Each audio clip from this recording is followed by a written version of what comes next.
तो स्वागत है आपका जीटीवी इंडिया न्यूज़ पर। आज हमारे साथ मौजूद हैं कैराना देहात आर्यपुरी से प्रधान पद के उम्मीदवार मोहम्मद इनाम जी।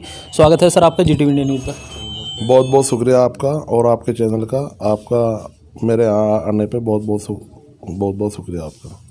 सर आप कैराना देहात आर्यपुरी से प्रधान पद के उम्मीदवार हैं और चुनावी तैयारी में जुटे हैं, तो आपकी क्या मुद्दे हैं चुनावी, किन मुद्दों के आधार पर आप चुनाव लड़ेंगे? देखो, मेरे चुनावी मुद्दे जो हैं यहाँ पे विकास के हैं। विकास जो है यहाँ 0 पॉइंट पे है।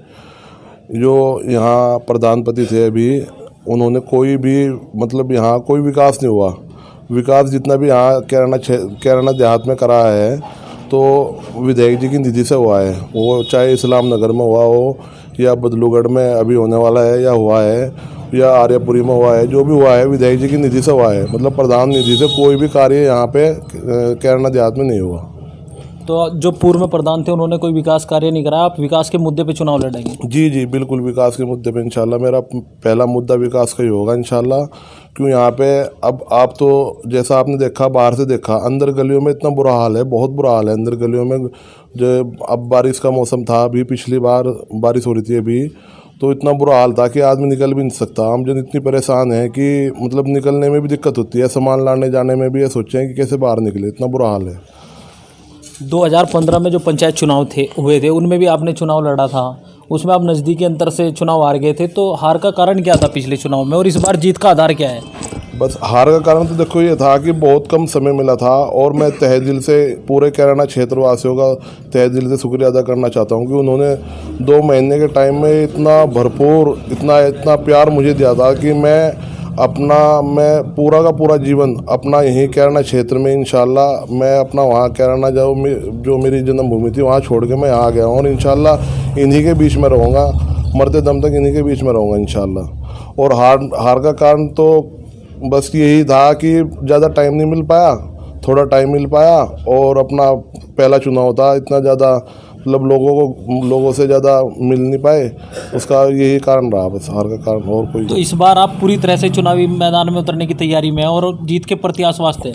जी तैयारी में मैं तो 7-8 महीने से लगातार बिल्कुल एक घर जा रहा हूँ, और मतलब यहाँ बिल्कुल पूरे कैराना क्षेत्र में, पूरे कैराना देहात में मैं एक मकान में कम से कम 15-15, 20-20 बार जा चुका हूँ, और उनका दुख दर्द जो उनके मतलब अभी पूर्व प्रधान थे, उन्होंने जो उनके साथ मतलब अत्याचार कर रखा, उनके साथ अन्याय कर रखा, यहाँ पे कोई मकान नहीं बने। अब देखो कितनी सर्दी हो रही है, और इस हालत में आदमी यहाँ आप देखो कहीं झोपड़ी नज़र नहीं आएगी आपको, पर राजस्थान में तो आएगी, वो भी उन लोगों ने, बड़े बड़े लोग हैं, उन्होंने अपनी मतलब खूबसूरती के लिए बना रखी है, और यहाँ मजबूरन झोपड़ी में रहना पड़ रहा। छोटे छोटे से बच्चे हैं, अभी 2-4 अभी यहाँ बच्चे मतलब पैदा हुए, 2-4 बच्चे आए, और मतलब वो झोपड़ियों में इतनी ठंड में कैसे माँ, एक गर्भवती महिला और बच्चा डिलीवरी होने के बाद छोटा सा बच्चा, एक नन्हा सा बच्चा किस तरह रह लेगा,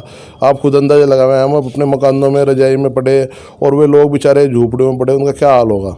तो प्रधानमंत्री एवं मुख्यमंत्री द्वारा आवास योजना चलाई जा रही, पूर्व की जो सरकार थी उनमें भी आवास योजना चलाई गई, तो उसका लाभ आपके जो क्षेत्रवासी हैं उनको नहीं मिला? नहीं, जो हमारी पिछली सरकार थी उसमें जो मतलब मकान आए थे, उसमें मकान आए वो बने, लेकिन इसमें जो ग्रामीण विकास योजना थी मुख्यमंत्री जी की, तो प्रधान जी ने यहाँ पे सब लोगों से पैसे ले रखे, खास तौर पे अपनी बिरादरी से ले रखे। जो प्रधानपति थे उन्होंने अपनी बिरादरी से पैसे ले रखे। कोई मकान यहाँ एक भी मकान ऐसा नहीं है कि कोई ये साबित कर सके कि एक भी मकान बना, कोई मकान नहीं बना। पूरे 5 साल में कोई मकान नहीं बना। बस एक नाला तो बना 5 साल में, ये आर्यपुरी में एक नाला तो बना, इस नाले के अलावा कोई कार्य नहीं हुआ। एक बारात घर का निर्माण हुआ, अभी चालू है पूरा, वो भी पूरा नहीं हो पाया। बस ये 2 काम हुए, इनके अलावा कोई काम नहीं हुआ। जो काम भी हुआ वो विधायक जी की निधि से हुआ। अगर आपको जनता ने मौका दिया, आपके ग्रामवासियों ने मौका दिया, तो आपकी सबसे प्राथमिकता क्या रहेगी? आप सबसे पहले क्या कार्य कराएंगे? देखो, मेरा सबसे पहले जो काम रहेगा वो विकास का रहेगा, और बच्चों के लिए यहाँ पे 2 प्राइमरी स्कूल हैं पूरे इसमें कैराना देहात में, और एक सबसे बड़ी बात यह है कि खेल का मैदान नहीं है। मेरा जो रहेगा सबसे पहले तो ये रहेगा कि शिक्षा का रहेगा, और विकास का तो है ही, और ये खेल मैदान। अब आज पास के ज़िले में ही चले जाओ, बागपत ज़िले में चले जाओ, सारी जगह खेल के मैदान है, बच्चे भी बच्चियाँ सब मतलब खेल के मैदान, जब खेल के मैदान होंगे तो बच्चे स्पोर्ट में जाएंगे और खेल कूद में अपना दिमाग लड़ाएंगे। अगर खेल का मैदान ही नहीं होगा तो फिर अपना कहीं ना कहीं उनका दिमाग भटकेगा और कुछ ना कुछ गलत कार्य करेंगे। आप हमारे चैनल के माध्यम से अपने ग्रामवासी को क्या संदेश देना चाहेंगे? बस मैं तो ग्रामवासियों को ये संदेश देना चाहता हूँ कि मुझे अगर वो इस काबिल समझते हैं, और मैं उन सबको पता है कि इंशाल्लाह मैं हर गरीब आदमी का साथी हूँ और इंशाल्लाह मरते दम तक साथी रहूँगा।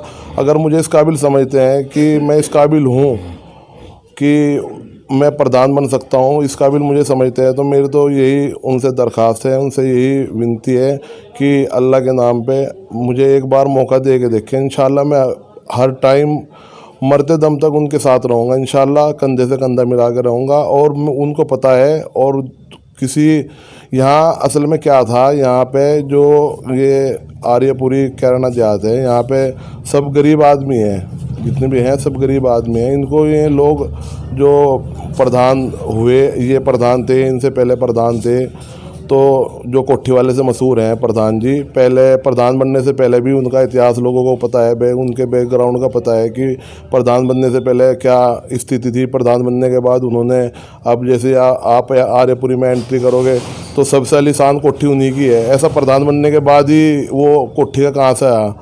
मतलब प्रधान बनने से पहले का मामला देख लो, प्रधान बनने के बाद जो इतनी आलीशान कोठी बनी और गाड़ी वाड़ी है, मतलब सारा मामला बना, तो वो जो निधि आई सारी की सारी जब उन्होंने अपनी ही कोठी में लगा दी, और फिर मतलब गांव जो बेचारे झोपड़ी वाले हैं तो झोपड़ी में रहेंगे। जब एक जिम्मेदार आदमी प्रधान जो चुना जाता है, इसलिए तो चुना जाता है कि भाई वो गरीब आदमियों की समस्या सुनेगा, गरीब आदमियों के काम करेगा, गरीब आदमियों के हक दुख दर्द में वो खड़ा रहेगा। और यहाँ की मतलब इस तरह की पॉलिसी रही, मतलब इनकी प्रधानों की, कि अगर कोई किसी से कोई मतलब किसी की लड़की चली गई या किसी के साथ कोई झगड़ा हो गया या किसी का कुछ हो गया, तो उसको और इतना दबाया गया कि 2-3-4 परिवार तो ऐसे हैं कि खुद ही जो ये कोठी वाले प्रधान हैं, उन्होंने यहाँ एक सूरजमल जी थे, उनके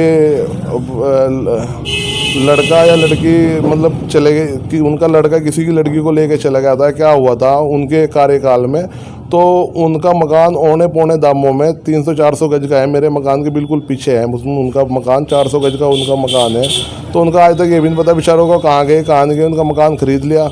अब उनका मतलब एक जिम्मेदार आदमी के पास एक आदमी अपनी समस्या लेके जा रहा है और ये बता रहा कि देखो मैं प्रधान जी, आप प्रधान जी हो, अब मेरे लड़के ने या मेरे बच्चे ने यार गलती कर दी, इसको किसी तरह आप सुधार में लाओ, प्रशासन से बात करके, पुलिस से बात करके, किसी भी तरीके से, जो अगर उसने गलत करा तो उसको उसकी सज़ा मिलनी चाहिए, लेकिन मैं किसी तरह इस गाँव में बस जाऊँ। प्रधान का यही होता है कि उनकी सबकी बात सुन के उनको फिर ये आश्वासन दे कि नहीं कि मैं आपके साथ हूँ, लेकिन ऐसा नहीं है कि उनको मतलब और ज़्यादा डरा के कि तुम यहाँ से निकल जाओ, तुम्हें यहाँ मार देंगे, तुम्हें यहाँ वो कर देंगे।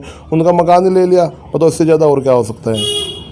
ये हमारा कैराना देहात है, उसमें इस्लाम नगर है, बदलूगढ़ है, और ये नाहिद कॉलोनी है विधायक जी के नाम से, जो विधायक जी ने ज़मीन दी थी, और ये बंजारा बस्ती है, और हसन कॉलोनी है, जो कुटबे वाले आगे बसे हुए हैं। लेकिन यहाँ सबसे बड़ी एक समस्या है, चलो ये विकास की तो है ही बात, सड़कों की तो है ही बात, लेकिन एक सबसे बड़ी समस्या क्या है कि यहाँ जो कब्रिस्तान है, कब्रिस्तान के लिए बिल्कुल भी जगह नहीं है यहाँ।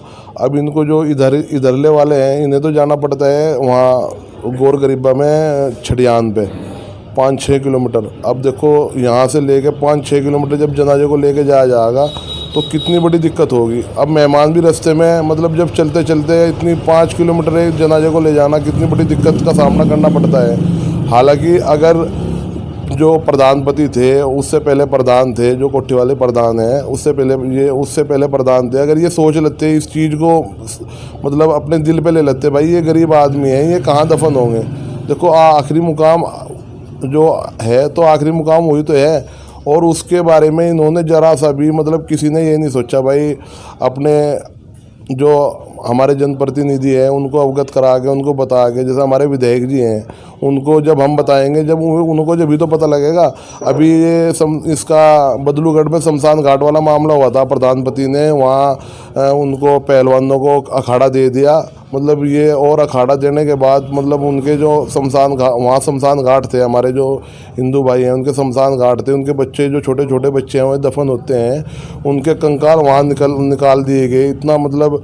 और तो फिर वहाँ मौके पे विधायक जी गए, विधायक जी ने जाके उनको जो अखाड़ा पकड़ा था वो सब खत्म करा के फिर विधायक जी ने अपनी निधि से शमशान घाट की बाउंड्री का प्रस्ताव वो करवा। अभी इंशाल्लाह कुछ ही दिनों बाद वहाँ काम भी शुरू हो जाएगा पूरे के पूरे। मतलब इनकी तो इतनी गलत सोच है कि वहाँ अखाड़ा बनवा दिया, जहाँ उनके शमशान घाट थे हमारे भाइयों के, वहाँ पे अखाड़ा बनवा दिया, और अखाड़ा बनवा के वहाँ पहलवान तार दो। तो विधायक जी वहाँ मौके पे पहुँचे, विधायक जी ने वो सारा कैंसिल करा के विधायक जी ने फिर वहाँ की बाउंड्री का प्रस्ताव पारित करवा दिया, और इंशाल्लाह वो जल्दी इसमें काम भी शुरू हो जाएगा। तो मेरी तो आपके चैनल के माध्यम से यही है कि इन्होंने आज तक जब इसके बारे में बताया ही नहीं। अगर ये विधायक जी से बता देते, विधायक जी अपनी किसी भी मतलब अपनी निधि से कुछ भी मतलब ऊपर कहीं भी बात करते, तो इंशाल्लाह मुझे उम्मीद है कि ये कब्रिस्तान वाला मसला भी हल हो जाता। अब हमारे जो पुश्तैनी कब्रिस्तान है, जो प्रधान जी हैं उनके पुश्तैनी कब्रिस्तान है, अब हम तो अपने सोचे बैठे हैं, लेकिन जो हमारे भाई हैं, गरीब भाई हैं, ये कहाँ जाएंगे। हालांकि मैं तो खुद मैंने तो यही कर दिया जी, मैं तो खुद मेरी तो सबसे पहल यही रहेगी इंशाल्लाह कि अगर अल्लाह पाक ने मैं इस काबिल समझा तो सबसे पहल मेरी यही रहेगी कि जो अलग अलग मतलब ये जैसा हसन कॉलोनी वाले हैं उनको अलग कब्रिस्तान मिले, जो बंजारे हैं बेचारे उनको अलग कब्रिस्तान मिले, जो विधायक जी ने ज़मीन दी थी विधायक जी के नाम से कॉलोनी है उनको अलग कब्रिस्तान मिले। चाहे हमें विधायक जी से बात करनी पड़े, इंशाल्लाह विधायक जी से बात करेंगे, विधायक जी बात मानेंगे, ऐसी बात नहीं, इंशाल्लाह विधायक जी के माध्यम से वो काम पूरा भी होगा। और एक यहाँ रोज़गार का मामला है, यहाँ बिल्कुल रोज़गार नहीं है, सब पानीपत जहाँ विधायक जी ने इस चीज़ का, जब हमारे मुख्यमंत्री जी आए थे 2017 में, तो विधायक जी ने मुख्यमंत्री जी के सामने बात रखी थी कि यहाँ से 20-30 हज़ार आदमी पानीपत जाते हैं रोज़गार के लिए। हाँ, रोज़गार के लिए पानीपत जाते हैं। उसमें कैराना देहात से भी बहुत आदमी है जो रोज़गार के लिए जाते हैं। और अभी कोहरा इतना पड़ा हुआ है, 15 या 16 लड़के जिनकी डेथ हो चुकी मतलब एक्सीडेंट में, तो वो रोज़गार के लिए, तो जब यहाँ रोज़गार होगा तो दूसरी जगह क्यों जाना पड़ेगा। तो विधायक जी ने खास तौर पे मुख्यमंत्री जी जो हमारे अखिलेश यादव जी थे उनसे कहा था, फिर अखिलेश यादव जी ने ये बात को स्वीकारा भी था और उन्होंने कहा था कि अगर हमारी सरकार आती है तो हम विधायक जी की बात को बिल्कुल मान देंगे और यहाँ फैक्ट्री लगवाएंगे। तो इंशाल्लाह उम्मीद है मैं 2022 में हमारी सरकार आएगी, इंशाल्लाह हमारे विधायक जी कैबिनेट मंत्री बनेंगे, इंशाल्लाह ये हमारी दिल से दुआ है। और इंशाल्लाह यहाँ फैक्ट्री भी लगेगी, और जब यहाँ फैक्ट्री लगेगी रोज़गार मिलेगा तो इंशाल्लाह तो पानीपत फिर कौन जाना चाहेगा, कौन। अब मौत के मुंह में रोज़ की रोज़ ये देखो डग्गा मार चल रही है। अब 2 दिन आदमी कंडक्टरी करता है, तीसरे दिन वो हैंडल पे बैठ जा, अब फिर हैंडल पकड़े और रेस जाए, बस तीसरी बात को उसे पता ही नहीं है। अब वो मौत का सामना करके तो जाना पड़ रहा है उन्हें रोज़ की रोज़ वहाँ, तो कौन नहीं चाहेगा कि मैं मौत का सामना करके अपने रोज़गार पे जाऊँ। तो आप, अगर जनता ने आपको मौका दिया तो आप विकास और युवाओं के लिए खेल के मैदान आपकी प्राथमिकता रहेगी? जी बिल्कुल। तो ये थे हमारे साथ ग्राम पंचायत आरियापुरी कैराना देहात से प्रधान पद के उम्मीदवार मोहम्मद इनाम जी। बहुत बहुत शुक्रिया सर हमारे चैनल से बात करने के लिए। Thank you.